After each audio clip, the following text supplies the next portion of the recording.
नमस्कार, मैं वरुण कुमार और आप देख रहे हैं यूपी की बात का 49वां एपिसोड। इस शो में हम बात करते हैं यूपी की बड़ी खबरों पर, तो इस शो को आखिर तक जरूर देखिएगा ताकि यूपी की हर बड़ी खबर से आप वाकिफ हो सकें। रोजाना की तरह लखनऊ से मेरे सहयोगी उत्कर्ष मेरे साथ जुड़ चुके हैं, जो हमें बताएंगे हर खबर के पीछे की खबर। और आज की पहली खबर है गाजियाबाद से। गाजियाबाद में एक लड़की के साथ रेप हुआ, उसके बाद पूरे शहर में बवाल हुआ। अब राजनीति हो रही है। उत्कर्ष, ये क्या मामला है? बिल्कुल वरुण, जैसा आपने कहा, ये मामला एक नाबालिग लड़की के साथ रेप का है। उस रेप के बाद लगातार इस मामले में कई सारे अपडेट आए थे।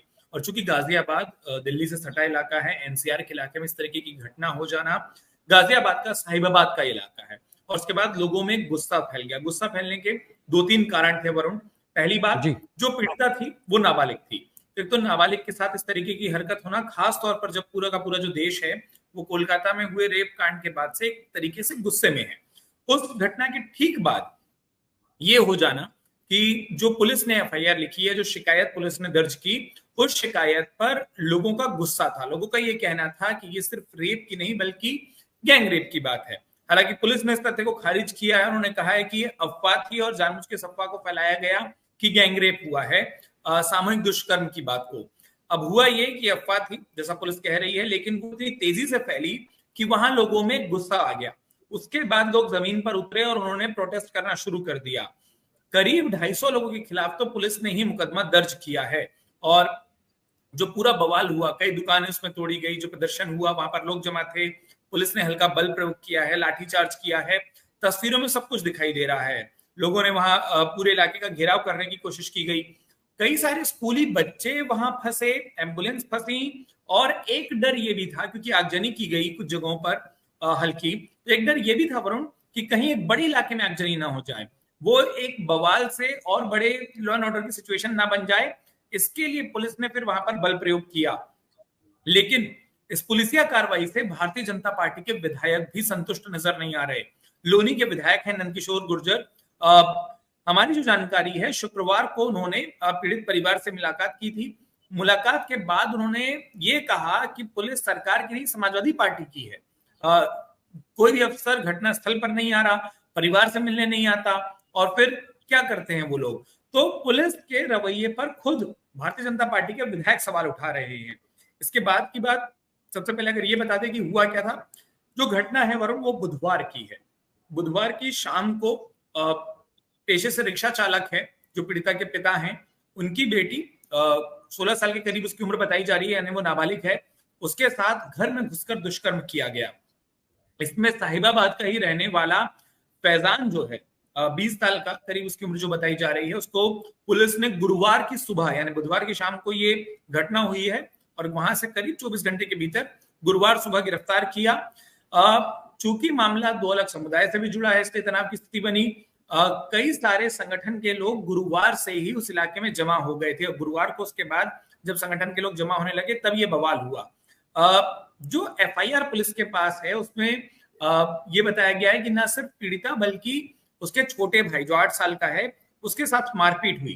पहले उस पीड़िता को मारा गया, उसके बाल खींचे गए, लात मारी गई, मतलब उसके साथ एक शारीरिक उत्पीड़न का आरोप है। उसके बाद जबरदस्ती उसके साथ उसका रेप करने का आरोप एफआईआर के मुताबिक लगाया गया है। और ये भी बताया गया कि जब बीच बचाव करने के लिए वो 8 साल का उसका छोटा भाई आया तो उससे भी मारपीट की गई। तो कुल मिलाकर मामला लॉ एंड ऑर्डर का, रेप का जुड़ा है। लेकिन एक बात जिसको पुलिस लगातार कह रही है कि वो एक अफवाह थी कि गैंगरेप हुआ है, जिससे लोग गुस्से में आए, उतरे जमीन पर। लेकिन पुलिस का कहना है कि इनमें से कुछ लोगों ने जानबूझ के इस खबर को फैलाया, और इसीलिए 250 लोगों के खिलाफ गाजियाबाद पुलिस ने मुकदमा दर्ज किया है वरुण। जी। प्रयागराज में एक स्पा सेंटर की आड़ में सेक्स रैकेट चल रहा था और इसका एक वीडियो वायरल हो गया। पुलिस ने छापा मारा, काफी लोग पकड़े गए। उत्कर्ष, ये क्या मामला है और इसमें क्या कार्रवाई हो रही है? देखिए, दरअसल सोशल मीडिया प्लेटफॉर्म एक्स पे, जो पहले ट्विटर होता था, एक यूजर ने प्रयागराज पुलिस को टैग करके एक वीडियो डाला था। उस वीडियो में प्रयागराज के सिविल लाइन इलाके में ये जानकारी दी गई थी कि सिविल लाइन इलाके का वीडियो है, एक स्पा सेंटर का वीडियो है, और स्पा सेंटर के बहाने यहाँ पर सेक्स रैकेट चलाया जा रहा है, जिसमें कहा गया कि सिर्फ भारतीय नहीं विदेशी मूल की भी महिलाएं इस रैकेट में शामिल हैं। इसमें वीडियो बनाने वाले युवक की और लोगों की नोकझोंक हो रही है, किसी बात को लेकर बहस है, वो बात शायद पैसों की या किसी चीज को लेकर है। जब ये क्योंकि प्रयागराज पुलिस को ट्वीट टैग किया गया था, वो ट्वीट दिखा और प्रयागराज पुलिस के अकाउंट से जो सोशल मीडिया सेल है वहां से बड़े अधिकारियों के संज्ञान में लाया गया किस तरीके का वीडियो आया है। तो देर शाम को रोडवेज बस अड्डे से लेकर वहां पर जो मॉल है उस इलाके में जो सिविल लाइन मॉल है वहां पर छापे पुलिस ने मारने शुरू किए। जब छापा मारा गया उस सेंटर पर तो 13 महिलाओं समेत 20 लोगों को हिरासत में लिया गया। इसके बाद ये जानकारी मिली कि ऐसे और भी स्पा सेंटर हैं जो प्रयागराज में चलते हैं। अलग अलग कुल सेंटरों की बात करें तो कुल 4 जगहों पर पुलिस ने छापे मारे हैं और चारों स्पा सेंटर को इस वक्त प्रयागराज पुलिस ने सील कर दिया है, उनको बंद कर दिया है। और जो हिरासत में ली गई महिलाएं हैं उनको महिला थाने में और जो पुरुष हिरासत में लिए गए हैं उनको सिविल लाइंस थाने में रखा गया है। अब उनकी रिमांड लेने की कोशिश की जा रही है ताकि उनसे आगे पूछताछ की जाए। जो कुछ गड़बड़ियां पुलिस को शुरुआती पूछताछ में मिली है हिरासत में लेने के दौरान, उसमें पता चला है कि एक तो युवक युवतियों को लेकर अधिकतर ने अपने नाम गलत बताए थे। जब उनकी आईडी से और वहां पर काम करने के दौरान जो वो नाम बताते थे वो जब चेक किए गए तो पता चला कि उनके नाम फर्जी हैं, वो फर्जी नाम से काम करते हैं और असली नाम या जो असली तथ्य है वो कुछ और है। और इसलिए पुलिस को शक हुआ कि इनमें से अधिकतर इस तरीके के सेक्स रैकेट में इन्वॉल्व हैं, क्योंकि पहचान छुपाने की आवश्यकता कैसे है। लेकिन इसमें एक सवाल खुद पुलिस पर भी चल रहा है, वो ये उठ रहा है वरुण की देखिए प्रयागराज एक बड़ा शहर है, अगले साल वहां पर कुंभ का आयोजन होना है। ऐसे में सिविल लाइन जैसे इलाके में जो कि शहर के बीचों बीच का इलाका है, जिस इलाके में करीब 500 मीटर की दूरी पर 2 पुलिस चौकियां हैं, एक थाना है, उस इलाके में ये 4-4 सेंटरों में इस तरीके की गतिविधि चलती रही और लोगों को पता नहीं चला। एक चीज और इसमें ये पता चल रही है, एक लिंक जो निकल रहा है, हालांकि इसकी पुष्टि होनी बाकी है और शायद ये एक ज्यादा बड़ी खबर हो वरुण, कि जो ये स्पा सेंटर चल रहे थे इसमें एक समीर नाम के व्यक्ति का नाम आ रहा है। अब ये पता चल रहा है कि समीर कौन है और उसका लिंक क्या है। जो शुरुआती जानकारी, और मैं वापस कह रहा हूं कि कुछ सोर्सेस के जरिए जानकारी है, वो ये है कि क्या ये समीर एक ऐसा व्यक्ति है जिसका कभी अतीक अहमद से कोई संबंध रहा हो। लोग ये कह रहे हैं कि अतीक अहमद से इसका संबंध था, वहां पर स्थानीय स्तर पर जो चर्चा है वो यही है। और ये उस गिरोह पर या अतीक अहमद के जो कई सारे अलग अलग काम चलते थे उनमें से एक ये भी था कि स्पा सेंटर के जरिए जो पूरा पैसे या जो काम चलते थे वो होता था। अब इसीलिए ये समीर नाम का जो व्यक्ति है जिसका एक इन्वॉल्वमेंट आ रहा है, इसकी जब जानकारी पुलिस को और मिलेगी तो शायद पता चल पाएगा कि ये पूरा रैकेट किसके जरिए चलता था, कैसे चलता था, कहां से चलता था। बिल्कुल बिल्कुल उत्कर्ष, लखनऊ की महिला डॉक्टर से 2 करोड़ 81 लाख रुपए ठगने के मामले में एसटीएफ ने 6 आरोपियों को गिरफ्तार कर लिया है। ये कौन सा केस है उत्कर्ष, और ये जो गिरोह पकड़ा गया है ये कैसे काम करता है, इसका सरगना कौन है, और ये वाला जो प्रकरण था लखनऊ में जो 2 करोड़ 81 लाख रुपए महिला डॉक्टर से ठगे गए, ये मामला क्या था? देखिए ये एक टर्म है वरुण, मैं आपको समझाऊं, जिसको डिजिटल अरेस्ट बोलते हैं। और मुझे लगता है हमारे जितने दर्शक इस वक्त इसको देख रहे हैं उनको बहुत ध्यान से सुनना चाहिए, क्योंकि इस वक्त उत्तर प्रदेश में ऐसी कॉल्स बहुत आ रही हैं उत्तर प्रदेश के अलग अलग इलाकों से। मतलब हमारे न्यूज रूम के भी कुछ साथियों ने बताया कि उनके पास ऐसी कॉल आई, लेकिन मैं आपको यहाँ पर कुछ अपने अनुभव भी शेयर करना चाहूंगा। अभी हाल फिलहाल में मेरे कुछ परिचितों के पास फोन आया जिनको ये कहा गया कि आपका बेटा गिरफ्तार हो गया है, वो रेप के आरोप में गिरफ्तार हुआ है, वो फला होटल से गिरफ्तार हुआ है और मैं थाने से बात कर रहा हूं, और यदि आप उसे छुड़ाना चाहते हैं तो आप तत्काल इस अकाउंट में 50,000 रुपए डाल दीजिए। और मेरे घर जो हाउस हेल्प के लिए आती हैं महिला, उनके साथ भी अभी हाल फिलहाल में ऐसी एक घटना हुई। तो ये बात आप पूरी तरीके से ठीक कह रहे हैं कि यूपी में ऐसा बहुत ज्यादा चल रहा है, इसलिए तमाम लोग जो भी इस हमारे वीडियो को देख रहे हैं वो इस जानकारी को गौर से सुने, जाने जो उत्कर्ष बता रहे हैं। जी उत्कर्ष। बिल्कुल, मैं यही बताना चाह रहा था कि उत्तर प्रदेश के, क्योंकि ऐसा लग रहा है कि शायद उत्तर प्रदेश की कोई सीरीज है नंबरों की जो उनके पास है, क्योंकि यूपी के अलग अलग इलाकों से ऐसी कॉल आ रही है। राजधानी लखनऊ के पढ़े लिखे लोग, हम जिस केस की बात कर रहे हैं उसमें जो पीड़िता है वो खुद एक डॉक्टर है, वो आपने बताया वो हाउस हेल्प है, हो सकता है कि वो उतनी पढ़ी लिखी उतनी अवेयर ना हो, लेकिन अच्छे अच्छे पढ़े लिखे लोग वरुण, पिछले कुछ दिनों में ऐसी केस स्टडी काफी हुई है राजधानी लखनऊ और आसपास के इलाकों में, जो इनके ट्रैप में आए हैं। एक तरीका जो थोड़ी देर पहले आपने बताया कि जहां कोई कॉल आता है और कहा जाता है कि आपका पहचान का कोई किसी का बेटा बेटी दूर का रिश्तेदार या करीबी रिश्तेदार दोस्त कि वो पुलिस की गिरफ्त में है और अगर उनको छुड़वाना है या उनको नॉन अवेलेबल धाराओं में हम लिख देंगे अगर आप इतने पैसे देंगे तो हो सकता है अभी हम शुरुआती जांच में या पूछताछ के बाद उसको छोड़ दे लेकिन आगे हो सकता है आपको दिक्कत हो लेकिन फिलहाल मैनेज कर लेंगे। पहले छोटी रकम मांगी जाती है, फिर छोटी रकम आप कई बार लोग परेशान होकर वो छोटी रकम दे देते हैं। किसी ने शुरू में कहा कि 5,000 10,000 दे दीजिए, वो दे दिए जाते हैं। फिर कहा जाता है कि हमने जब पूछताछ की तो पता चला इनके पास से कि लीगल वेपन मिला है या इनके पास से किसी तरीके का ड्रग मिला है, कोई एक ऐसी चीज मिली कि अब तो मुकदमा लिखना ही पड़ेगा। इस मामले में तो बड़े अधिकारी को भी इन्वॉल्व करना पड़ेगा। तो जब आप पहली बार रकम दे देते हैं और वो बोलते हैं बस अब बच्चे से बात करा रहे हैं उसको छोड़ रहे हैं और थोड़ी देर बाद फिर वो फोन करते हैं कि नहीं इसके पास से कुछ और मिला, फिर वो एक बड़ी रकम की बात आती है। हाउस अरेस्ट क्या होता है कि आपको वो कहते हैं कि किसी इस दौरान किसी से भी आप, या डिजिटल अरेस्ट क्या है कि इस दौरान आप किसी से भी संपर्क नहीं करेंगे, इस दौरान आप किसी से भी बात नहीं करेंगे। और लोगों को ये लगता है कि हाँ ठीक है, अगर कोई कह रहा है कि बात नहीं करेंगे तो बात नहीं करते। वो एक तरीके से उन लोगों की बात में इस तरीके से इस कदर फंस जाते हैं कि लोग बाहर बात नहीं करते।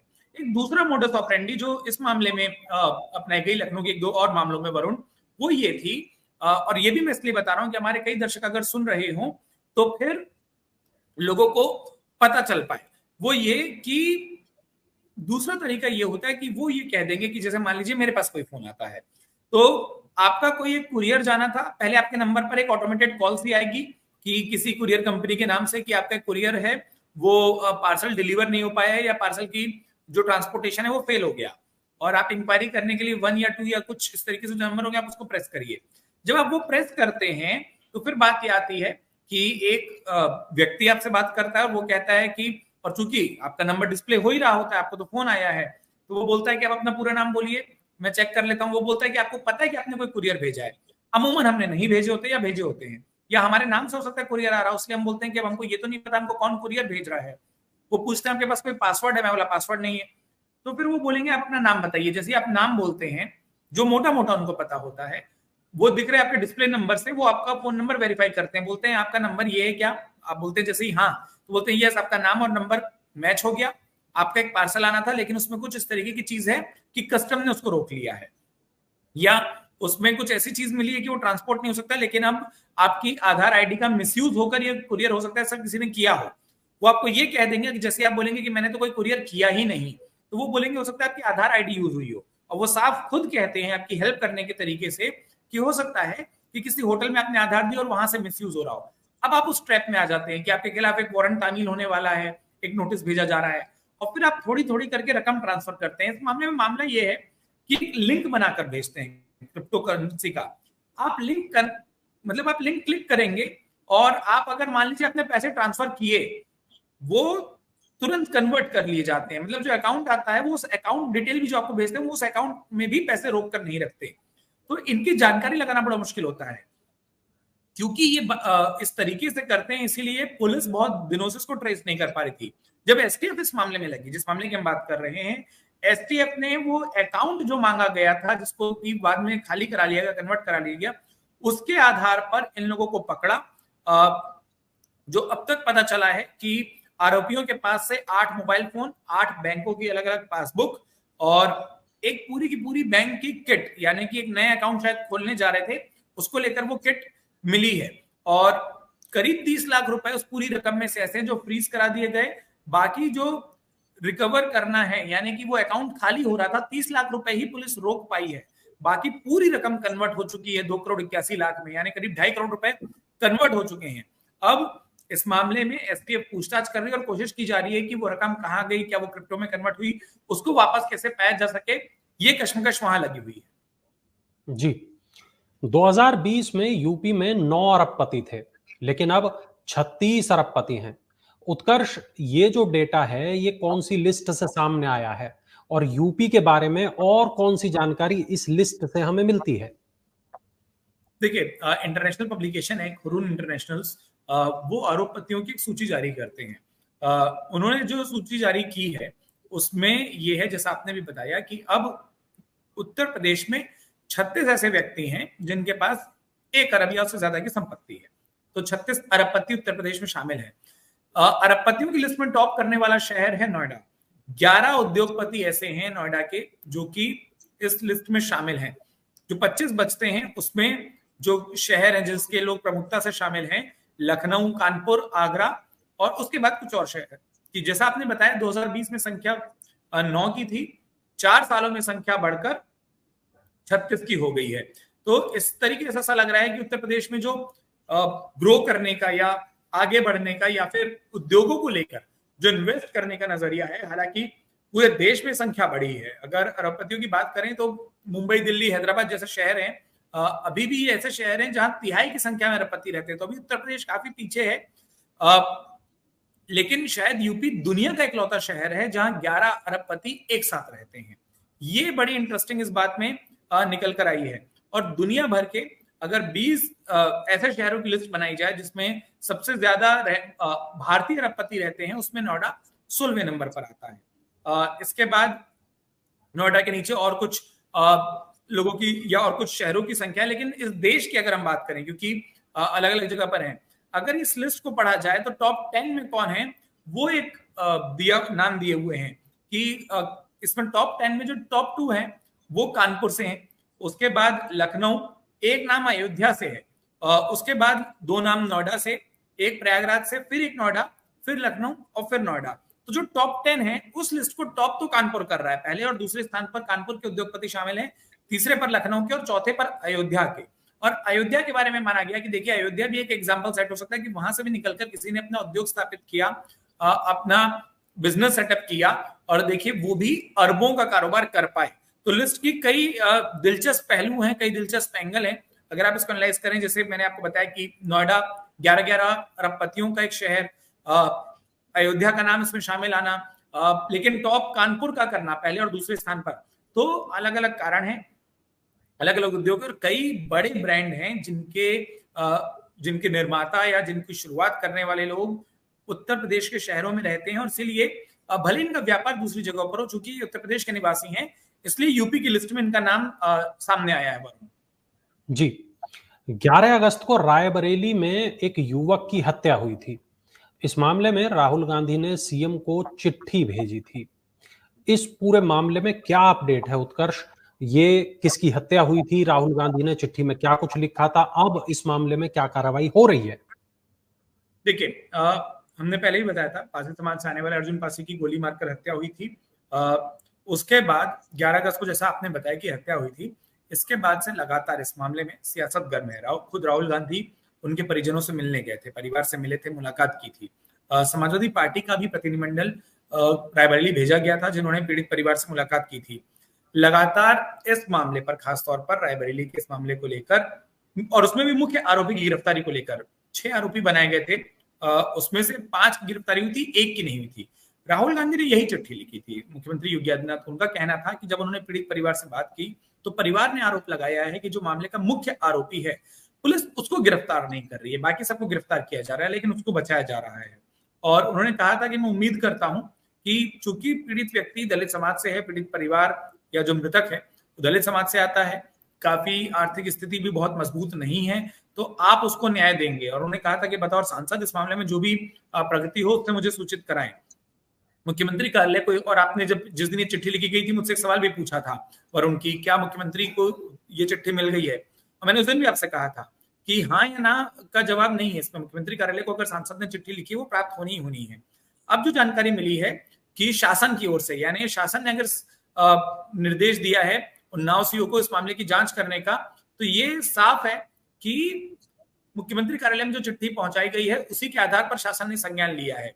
अगर एकदम से भी केस खुलता है तो उसका सबसे जो प्राथमिक कारण लग रहा है हाल फिलहाल में उस मामले में, वो राहुल गांधी की चिट्ठी ही है। तो इस मामले में एसपी ने इलाके के जो थानाध्यक्ष हैं उनको निलंबित किया और अब जैसा मैंने आपको कहा कि उन्नाव सीओ इस मामले की जांच करेंगे। माफ कीजिएगा, मैंने एक तरफ गलत बोला, 7 आरोपियों के नाम थे, 6 की गिरफ्तारी हुई, एक जो मुख्य आरोपी है वो बचा है। उसको बताया जा रहा है कि उसका नाम विशाल सिंह है, जो कि ब्लॉक प्रतिनिधि था और इसीलिए ये बात कही जा रही थी कि उसके राजनीतिक रसूख हैं जिसके चलते उसको बचाया जा रहा है। यही आरोप राहुल गांधी ने भी अपनी चिट्ठी में लगाए थे।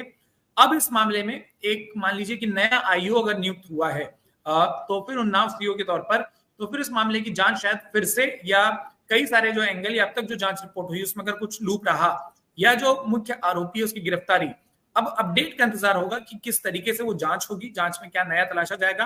और सबसे बड़ा सवाल जो विपक्ष लगातार पूछ रहा है कि मुख्य आरोपी की गिरफ्तारी कब होगी, सारी नजरें उधर ही है कि मुख्य आरोपी की गिरफ्तारी को लेकर क्या कदम उठाए जाते हैं। वरुण जी, इंग्लैंड के मैनचेस्टर की रहने वाली लूसी रॉलिंग ने बरेली के शिवम मिश्रा से कोर्ट मैरिज के लिए सदर तहसील में आवेदन किया है और इस शादी की बहुत ज्यादा चर्चा यूपी भर में हो रही है। उत्कर्ष, इसके बारे में कुछ बताएं। जैसा आपने कहा, ये पूरी चर्चा तब प्रकाश में आई जब इस तरीके का आवेदन तहसील में आया। कोर्ट मैरिज का ये आवेदन था सदर तहसील में। दोनों पक्षों को फिलहाल सत्यापन के लिए बुलाया गया है। कई बार ये होता है कि कोई फर्जी एप्लीकेशन ना आ जाए, तो दोनों पक्ष एक बार जाएंगे, अपना सत्यापन कराएंगे। इसमें एक चीज है, थोड़ा सा देर हो सकता है इनकी शादी को, इसलिए क्योंकि शिवम का जो सत्यापन होना है वो तो लोकल थाने से हो जाएगा, लेकिन लूसी के सत्यापन के लिए जो सारी रिपोर्ट है वो ब्रिटिश हाई कमीशन से या इंग्लैंड के दूतावास से ही होकर आएगी। उसके बाद एक सार्वजनिक सूचना जारी की जाएगी कि कोई आपत्ति तो नहीं है, क्योंकि जो नियम है इस तरीके की शादियों में 30 दिनों के बाद फिर कोर्ट मैरिज की प्रक्रिया शुरू हो पाएगी उस आपत्ति के विज्ञापन के जारी होने के, कि 30 दिनों तक कोई आपत्ति नहीं आती तो कोर्ट मैरिज की प्रक्रिया शुरू होगी। और अगर कोई आपत्ति मिली तो स्थानीय एसडीएम कोर्ट में उसका निस्तारण होगा। तो खैर ये मतलब शादी कब होगी को लेकर कई सारे सवाल होते हैं, तो इसलिए मैंने सोचा उसको पहले ही आपको बता दूं कि करीब करीब इतना वक्त जो प्रक्रिया में लगेगा। मुलाकात कैसे और कहां हुई ये बड़ा दिलचस्प है। तो ये बताया जा रहा है कि शिवम जो है वो इंजीनियरिंग की पढ़ाई करने के लिए और उसके बाद चीन में नौकरी करने चले गए, और वहीं चीन में मैनचेस्टर की रहने वाली लूसी से उनकी दोस्ती हुई, मुलाकात हुई। मुलाकात के बाद दोस्ती हुई और धीरे धीरे दोनों ने एक दूसरे के साथ वक्त बिताया और ये मतलब आपस में ये तय कर लिया कि वो एक दूसरे के लिए शायद इतने बेहतर हैं, एक पार्टनर के तौर पर, एक सहयोगी के तौर पर, कि उनको आपस में शादी कर लेनी चाहिए। और उसके बाद शादी करना स्वाभाविक रूप से आसान फैसला नहीं था, दो अलग देशों के लोग। और उसके बाद उन्होंने ये तय किया कि हाँ ठीक है, वो रायबरेली में शादी करेंगे। और चूंकि इस तरीके की शादियों के मामले में ये बहुत जरूरी हो जाता है कि आप विधि प्रक्रिया को पूरा करें, इसलिए दोनों ने एप्लीकेशन लगाई। और जैसा मैंने आपको कहा कि अब इंग्लैंड के दूतावास से लेकर बाकी जगहों पर जो कागजी कार्रवाई होगी और 30 दिन आपत्ति के, तो इतना वक्त लगेगा वो तस्वीर आने में, वो शायद सुंदर सी तस्वीर देखने में हम लोगों को, हमारे तमाम दर्शकों को, जब ये जोड़ा एक साथ उस वैवाहिक बंधन में बंधा दिखाई देगा। जी, मेरठ से लखनऊ तक वंदे भारत एक्सप्रेस ट्रेन की सौगात मिल गई है। उत्कर्ष, प्रधानमंत्री नरेंद्र मोदी ने वर्चुअल हरी झंडी दिखाकर वंदे भारत को लखनऊ के लिए रवाना किया। अब बहुत सारे सवाल हैं यहाँ पर, कितने लोगों को फायदा मिलेगा, इसके टाइमिंग्स क्या होंगे, इस ट्रेन के स्टॉपेज कितने होंगे। तो इस ट्रेन से जुड़ी जो बातें हैं, जो आपको पता है उत्कर्ष, आप तक पहुंची हैं, वो मैं चाहता हूं आप एक बार हमारे दर्शकों को बताएं। देखिए, इस ट्रेन को लेकर कुछ एक बातें हैं। पहली बात ये कि मेरठ से सीधी जुड़ रही है, तो ये तो स्वाभाविक तौर पर वहां आने जाने वाले लोगों को इससे फायदा होगा, इसमें कोई शक नहीं है। लेकिन इसको लेकर एक बात यह है कि थोड़ा सा लोग इसको इस तरीके से देख रहे हैं कि वंदे भारत का जो किराया है वो आम ट्रेन से कुछ ज्यादा होता है। तो एक तो उसका असर आएगा, उसकी बात यहाँ पर आएगी। दूसरी बात जो आएगी वरुण इस मामले में वो ये कि इस पूरे खासतौर उस ट्रेन के आज जो ट्रायल रन हुआ था उसकी तस्वीरें बड़ी सुंदर है कि छोटे छोटे बच्चे बैठे, पहले दिन फ्री ट्रायल रन हुआ, लेकिन कुछ विवाद भी पहले दिन ये जब ट्रेन चली है तो उससे जुड़े हुए निकले हैं। विवादों के क्रम में ये रहा कि कुछ एक जगहों पर ये बात आई कि कुछ लोगों की आपसी छेड़खानी हुई या कुछ एक बातें हुई और उनसे बचने की कोशिश की गई है। साथ ही साथ एक बात ये हुई है कि इस पूरे मामले में, इस पूरे ट्रेन के मामले में जो टाइमिंग है भले ही वो बेहतर है, लेकिन अभी भी वो सबसे तेज नहीं है। मतलब जिस रूट का चयन किया गया है उस रूट के बारे में ये कहा जा रहा है कि वो चूंकि सिंगल रूट है तो ऐसे में थोड़ी देर हो सकती है जहां ये ट्रेन पहुंचे या जहां ये ट्रेन लोगों के सामने से होकर आए। और इसीलिए कुछ एक सवाल ये हो रहे हैं कि इस तरीके के रूट का चयन क्यों हुआ। जो मैं इसके विवाद की बात कर रहा था, एक भारतीय जनता पार्टी के कार्यकर्ता पर एक लड़की से बदसलूकी का आरोप लगा है और वो भी एक मामला है जो कि आज काफी चर्चा में रहा। मतलब एक तरफ अच्छी तस्वीर की कनेक्टिविटी जुड़ रही है। सामान्य टाइमिंग की बात करें तो मेरठ से सुबह 6:30 बजे ये ट्रेन लखनऊ के लिए चलेगी और हफ्ते में 6 दिन ये ट्रेन चलेगी। मंगलवार को ये ट्रेन नहीं चलेगी।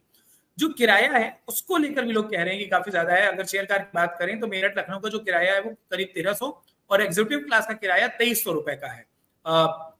इसीलिए ऑनलाइन जैसा सबको पता है कि इसकी बुकिंग होगी। लखनऊ से वापसी में करीब 2:45 2:45 पर ये ट्रेन चलेगी और उसके बाद रात को 10 बजे ये मेरठ में पहुंचेगी।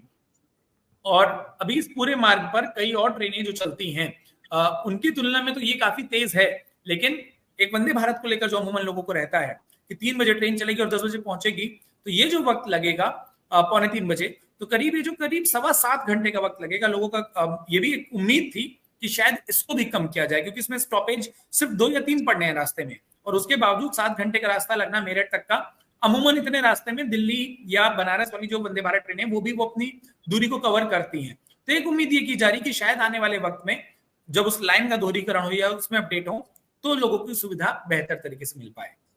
जी, चलिए, बहुत शुक्रिया उत्कर्ष आपका इस तमाम जानकारी के लिए। यूपी की बात रोजाना होती है अमर उजाला उत्तर प्रदेश पर, तो सभी दर्शक रोजाना जरूर देखें ये शो, ताकि यूपी की हर खबर आपको मिलती रहे। सोमवार को फिर मिलेंगे एक नए एपिसोड के साथ, तब तक आप बने रहिए अमर उजाला के साथ।